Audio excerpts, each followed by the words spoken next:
ખાતર અને રાસાયણિક દવાઓ છે.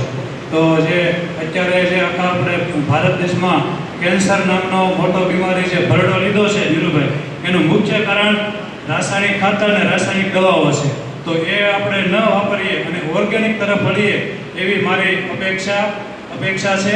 બીજી વસ્તુ કે અમારે એક મોટી બીમારી અમારે એક નવી છે, કારણ કે અત્યારે જે નવી પેઢી છે આ બધો આપણે ઓર્ગેનિક અને બધા રાસાયણિક ખાતર અને રાસાયણિક દવાવાળો છે ખોરાકને અનાજમાં અને શાકભાજીમાં જે બધું વપરાતું હોય એના હિસાબે એની આડઅસર લાંબા ટાઈમે થાય. વંજત્વ નામની બીમારી આવે છે. વંજત્વ એટલે કે અમારે અહીંયા આવતા હોય દર્દી કે વેરસ થયા હોય, 10 કપાલ હોય તો એમાંથી 6 કપાલને 6 જણાને બાળકો બનતા હતા. ધીરુભાઈ, એ મોટી પ્રશ્ન છે. તો એ પ્રશ્નના અનુસંધાને જે આ ઓર્ગેનિકની વાત કરી તો ઓર્ગેનિક અપનાવો એવી અત્યારે તમામ ડીલર મિત્રો એ આપણે ગામડાના છેવાડાના ખેડૂતો સુધી માહિતી પહોંચાડે અને એ ઓર્ગેનિક તરફ વાળે એવી મારી અપેક્ષા છે અને એ ખાસ અમારો આગ્રહ છે.